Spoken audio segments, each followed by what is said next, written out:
সরকারি অফিস চলাকালীন গৌরনগর আরডি ব্লকে সরকারি কর্মচারীকে আক্রমণ এবং সরকারি সম্পত্তি ভাঙচুরের ঘটনায় কৈলাসহর থানায় এফআইআর।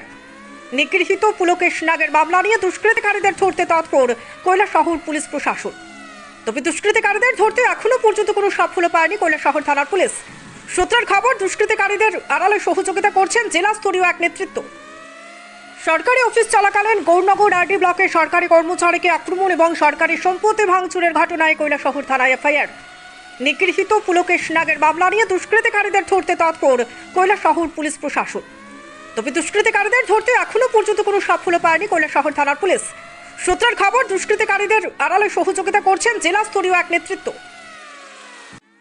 গতকাল আমরা যতটুকু জেনেছি যে গৌরনগর আরডি ব্লকে আপনার অফিস কক্ষের ভেতরে ঢুকে কিছু দুষ্কৃতীরা আক্রমণ করে, তো এই বিষয়ে আপনি কি থানায় মামলা করেছেন? গতকালকে রাত্রে থানায় মামলা করেছি। মামলা করে আজকে যার কাছে করেছিলাম নেতাদানো স্যার, উনি বলেছি কোনো সময় কথা হয়েছিল, বলেছেন যে এফআইআর লস হয়েছে, এফআইআর কবিতা নিয়ে যাওয়ার জন্য।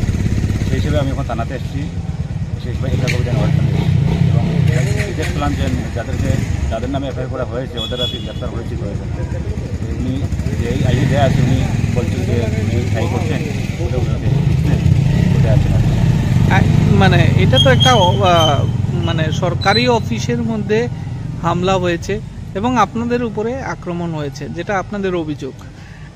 সরকারি তরফ থেকে এখন পর্যন্ত জেলা শাসক বলুন বা বিটিও বলুন, কোনো ধরনের কোনো এফআইআর করেছেন কি? অবশ্যই আমি বিডিও স্যারের তরফ থেকে শুনেছি, গতকালকে শুনেছি না, দেখেছি কৈলাসহর কেসে এফআইআর করা হয়েছে। যারা আমাদের সেকশনে হামলা করেছিল তাদের লিস্টে। আপনি এখন মানে কি চাইছেন? আমি এখন সুষ্ঠু বিচার চাচ্ছি। রাজ্যের মুখ্যমন্ত্রী উনি আমি আরডি দপ্তরে চাকরি করি, উনি আরডি দপ্তরের মাননীয় মন্ত্রী, উনি স্বরাষ্ট্র দপ্তর মন্ত্রী। আমি ওনার কাছে আবেদন করছি যাতে দ্রুত আসামি যাতে দ্রুত গ্রেপ্তার করা, কীভাবে করা যায় সেই দুটো নেওয়া।